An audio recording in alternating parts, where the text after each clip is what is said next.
Jaren Jackson Jr. has just been a monster for about a month now. So let's go, I'd say, to the other big surprise of the season in terms of team success versus expectations this year. Right. That is the Memphis Grizzlies. They are 17-11, even though Ja Morant has only played 19 games. And much like, Morant before he went down, to be clear, was playing phenomenally well. Just a clear all-star, potential all-NBA candidate. I hope he's back soon from the knee injury.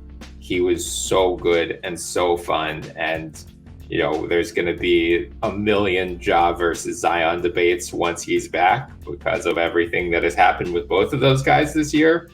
But I'd say the other, big storylines for Memphis, Jaren Jackson Jr. has just been a monster for about a month now.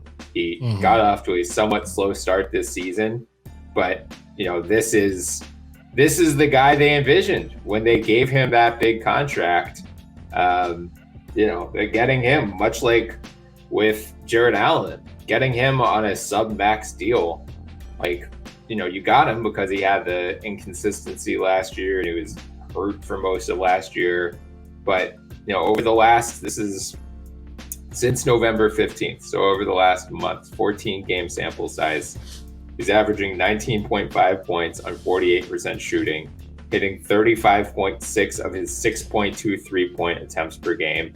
Still only 5.3 rebounds. So that is, maybe he's just in that Brook Lopez mold of he's just never going to be a dominant rebounder, but blocking almost 2 shots a game, 1 steal a game, unicorn alert is back on with Jaren Jackson Jr. Yeah. So I have some thoughts here, and this is positive. I absolutely love his play. You're totally right. The 19.5 points over the past 14 games, that is remarkable. His shooting, he might be one of the most versatile or agile big men 3-point shooters we've ever seen. Just the way that he takes his shots. And I think he has the potential to bend defenses in a manner we've never seen from bigs before, outside of maybe Davis Bertans. It's just the way that he throws himself into shots, the way that he can take them off the dribble and pull-ups and spot-ups. Oh my God, the versatility. Yeah, he's like a guard. He is. He's like a guard in a 6'11" body. And this is kind of where I'm going with this. So I'm going to completely piss against the wind here. Completely. So you know how we cracked a lot of jokes that Lauri Markkanen started at the 3? Yeah. Because no. I'm not saying he should. Saying he should, but I kind of want to just test it out. I just want to get the confirmation of it. Because if there's one thing we know about Jaren Jackson is that he is very much more athletic than a Lauri Markkanen. Sure. And the reason that I wonder whether he could fit the 3 is we just talked about the power forward position and how if you're going to play a significant chunk, you need to be a playmaker, but you also need to be a rebounder. You need to have these things. Jackson's weaknesses are a very weird package. He's a bad rebounder and he's certainly not a playmaker. That said, even though he's not necessarily a good playmaker, he's actually got decent handles, which is very odd. He's a very odd player. And so whenever I kind of look at him long term, I'm going, so if he plays center, does he have the necessary rebounding capabilities to play center full time? Right. Not really. All right. Then I kind of go, well, if he plays the 4, does he have the versatile skill set enough to really play that position? Well, also not really. And then it just hit me the other day. He kind of has the skills and the statistical profile of a 3. And I know he's 6'11", so that goes against conventional wisdom. It's like when Minnesota tried to make Kevin Garnett a 3. It's weird, right? But you know who kind of did it very well? A 7-footer in Kevin Durant. I was about to say, it reminds me of, didn't PJ Carlesimo when they were in Seattle try to play him at the 2? Oh yeah, he started at the 2 in his career. Yeah. His NBA career started at the 2.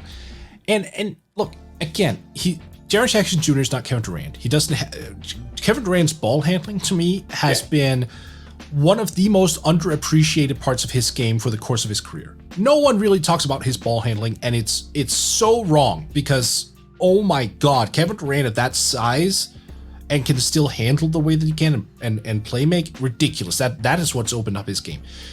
Jaren doesn't have quite that, but he, like I said, he is athletic. I think defensively, he could absolutely guard opposing threes. I would almost be shocked if he couldn't. Mm-hmm. Is it a bad idea to test it out for like 20 games? I guess or am I just completely far gone here? Well, the question is, do they have the right personnel right now to try that? Like, I'm not opposed. Why not test things out in the regular season? Like, I'm all for it. I think that's the point of the regular season, is to try weird stuff. So once the playoffs roll around, you can throw out these, like unexpected lineups or unconventional lineups that force opponents to go like, what the hell is Jaren Jackson Jr. is at the 3? But, like, I'm assuming with this version of the roster, Steven Adams presumably is the 5 in this scenario. Correct. And then who were we starting at the 4? Kyle Anderson. Yeah, Kyle Anderson. Because of the playmaking, because of the long range shooting. Isn't it fun to be able to say that now with Kyle? I know he's not like a high volume 3-point shooter, but he can hit the shot now. Like he's pretty reliable. But yeah, no, Kyle Anderson to me would be the 4. Like you could test out Brandon Clark, but the thing is, Brandon Clark has a lot of the similar issues as Jaren. Like he's not a playmaker either. Yeah. So, like, where do you get the additional playmaking? That's why I kind of think Kyle Anderson would make sense, because he can actually pass the basketball. I'm just pissing against the wind here. I'm not saying I support the notion full time. Like, I want to test it out because it just caught my eye that what Jaren Jackson was producing is a line of a traditional 3-man. Mm-hmm. Yeah, I mean, ultimately, positions don't matter, as we've said many times. So, like, you could just continue starting your normal lineup and have Dillon Brooks as the nominal 4, and then that would be fun. Junior as the nominal 3, but like just make them interchangeable. Yeah. But I hear what you could have lineups with 3 bigger players. I agree that like Jackson Clark Adams or Jackson Zaire Williams Adams seems clunky at best. Maybe, as Clark, well, I guess Clark's already 25. As Zaire develops, especially, maybe that becomes more of a realistic option. I think the hope is that Jackson at some point is ready to move, like does improve as a rebounder and is ready to move more into that 4 or 5 role, so you can play a Zaire Williams or Brandon Clark next to him. Because, I think the other counterpoint to that would be like, all right, well, which of Ja Morant, Desmond Bane, and Dillon Brooks are you taking off the floor for those lineups? But to be clear, you're not suggesting that as like their closing lineup. This is like a weird second quarter, like beginning of a second quarter. Yeah. Let's screw around. Yeah, at least for now. I mean, I just kind of wonder how his future is going to be there. Not that I doubt his place on the team. It's more the role, right? Right. Because when you look at this team, you had Jonas Valanciunas before, who gobbled up every rebound, who was like this bailout option in the half-court set. And as many people alluded to, was the trading of Jonas kind of was taking off the training wheels, which I actually thought was a pretty good analogy of the whole situation. Well, now the training wheels have come off, and I'm still sitting here going, where's the rebounding?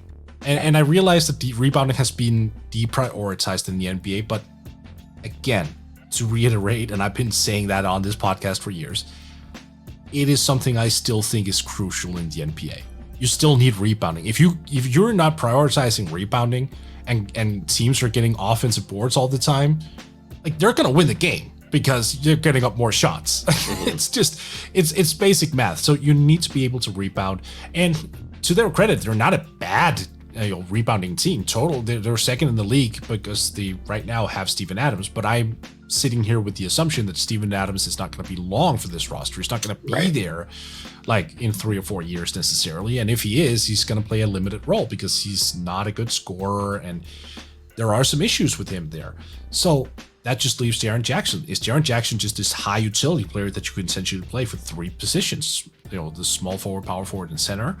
Or do you really need to mold him into one position? And if so, which one?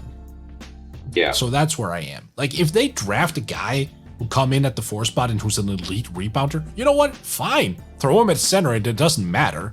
Like, that's cool. But as of right now, I would feel a little bit better trying to spend this year figuring out where he is moving forward. So I go into his year. Oh God, what's he in now? Year 4? Okay. 4. Yep. Yeah. So he goes into year 5 when the new contract kicks in, and we kind of know, all right, this is home for you. This is what you need to be.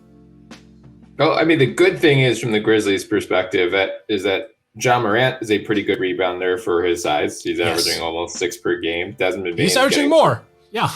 Yeah, right. He's averaging more than Jaren Jackson. Desmond Bane's over 4 a game. Dylan Brooks is over 3 a game. DeAnthony Melton is at 4 a game. So they're gang rebounding rather than having DeAndre Jordan, Dwight Howard, Andre Drummond pulling down 14 boards a game. Like it's just even Kyle Anderson's at 5.2. Brandon Clark's at 4.4. So they are, they're second in total rebounds per game, third in offensive rebounds. It's not an issue team wide, but I hear what you're saying, figure out whether this is going to be a weakness long term. And the same goes for his fouling. He's down to a career low 3.3 per game, but it's still high on the higher end for someone who's not even playing 30 minutes per night. So there are areas why he isn't playing 30 minutes a night. Right. So there are areas for which he can still improve, but I think the Grizzlies should be thrilled with what they've seen so far. Yeah. And the same goes for Desmond Bane, who right now is looking like one of the biggest steals of the 2020 draft. Came in with the reputation of a sharpshooter, knocked down 43.2% as a rookie on 4.0 attempts per game, has now started all 28 of his games this year for the Grizzlies, shooting 39.8% on 6.5 3-point attempts per game. And Morten, I know we're trying to stay positive here, but remember when the Celtics sold this pick just to salary dump Enes Kanter? And should we take into account that the Celtics have really struggled finding good players in the draft? Good wings in particular? Oh, right. Yeah. Oh, Boston. God damn it. Yeah, all right. I'll give you that one. This is like, you have usually been the Boston crapperer on this podcast, but this one was, this was almost as bad as the Oklahoma City Thunder trading Alperen Şengün, who we'll get to a little bit later. I thought you were going to say as bad as the Sixers trading Mikal Bridges, which is also fair. That is also up there. No, but so here's the thing. Bane was this is NBA draft Twitter. I don't usually always agree with everything that NBA draft Twitter says because I think they tend to have a hive mind sometimes that can sometimes be a little bit destructive. But they absolutely nailed Desmond Bane. Absolutely. This was a guy who everyone loved, and there were a lot of those, the national NBA draft pundits who were like, well, we're a little bit skeptical of the small wingspan. And NBA draft Twitter was like, nope, doesn't matter. Like, he is going to absolutely, be a success in this league because despite the low wingspan or smaller wingspan, he's actually very, very active defensively. The shot is real. And I forget where I read this analysis, but I remember it stuck to my head, and I even brought it up on this podcast a couple times. There is apparently a correlation sometimes with shooters who don't have long arms with the whole JJ Redick thing. JJ Redick also had a negative wingspan. Yeah. Because the jump shot is just more compact. There's just less arm to flail around, which, by the way, just makes KD even more impressive when you really think about it. So like there's just, it's way more compact, and you can see that in Desmond Bane's jump shot. Like it is the same freaking shot every single time. Like there's just no variance in it. He gets his shoulder square, and it's the same shot every single time. And it's because he gets to it so damn quickly, Bri. Like that shot is off in a nanosecond, and I love it. I've been impressed with Desmond Bane. I really have. I think he's a long-term starter. I don't even care if it's the 2 or the 3. He's just one of their wings. Right. And it also makes Dillon Brooks expendable, which I think is interesting because while I like Dillon Brooks, there are times he plays outside of the offense, which you have to wonder, is that a viable solution moving forward? Yeah. Well, I mean, I think it's going to lead to potentially a change in the pecking order, especially when Ja returns. So maybe that fits Dillon Brooks into a more natural role. Maybe he's overextended as one of your primary options, but let him cook against second units especially, and that could be kind of interesting. But I agree with you. With that. But it's similar to Cleveland. Like going into the year, you knew Ja Morant very clearly, cornerstone guy. You spend the money on Jaren Jackson. You're hoping he's going to be that cornerstone guy based on what you saw, especially out of him in his second season. But then the rest of the roster was a question mark, and it looked like they had intentionally taken a step back by trading Valanciunas for Adams and the pick that became Zaire Williams. Like they went into the season, they had their over under was 41.5. So they're supposed to be, basically flat 500 team. They are still 4th in the West at 17 and 11. So it's still a little premature to go spending all the money if you bet they're over under. Cleveland fan, like the Cleveland people, you got this thing on lock unless Garland gets hurt, God forbid. Memphis could still fall short of that, but so far things are looking great there. And it's just funny because I feel like this Grizzlies team has been intentionally taking steps back, knowing you've got Ja and Jaren around long term. So let's, build up our asset trove while we can. And these guys are just like, no, we're good. We're just going to compete now. And you can keep building your asset trove, but we're too good to rebuild. So sorry. Yeah. Oh yeah. Here, I mean, D'Anthony Melton as well. Like they just keep having these young guys who are productive, right? And where you kind of go, I could see them being good in a couple of years, but where they just hit the ground running. I mean, Desmond Bain is a good example. I know he was older, but still, these guys have come in and been productive. Even Xavier Tillman, who hasn't played a whole lot, when he came in, he was a factor, right? It's just they have these type of guys, and it's incredibly interesting. I'm almost sitting here expecting Jared Culver to turn into something now. At some point, because Memphis just seems to get the best out of their guys, which also means that we have to raise something here, because we always talk about, great organizations such as Milwaukee, the Miami Heat. Back in the day, before we knew what Neil Olshey was up to, we brought up Portland as a great place.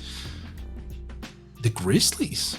I mean, when you have so many young guys angling for minutes, but you somehow get them on the same page, and they play for one another, and they have this collective target and collective goal, that means you're doing something right as an NBA organization. Yeah, they've done a phenomenal job, and I'm officially ready to move to being a Grizzlies fan for the rest of the year, because I don't. Wow. I'm starting to think that Ben Simmons is going to get traded, and I just can't deal with it if he's still on the roster on February 11th. I'm out. And then you left Nashville? Wow. Yeah, I know. Well, I mean, Nashville's still 3 hours from Memphis, and, talk about patient zero for COVID. Let me tell you about Broadway being open back at they opened that thing back up very quickly.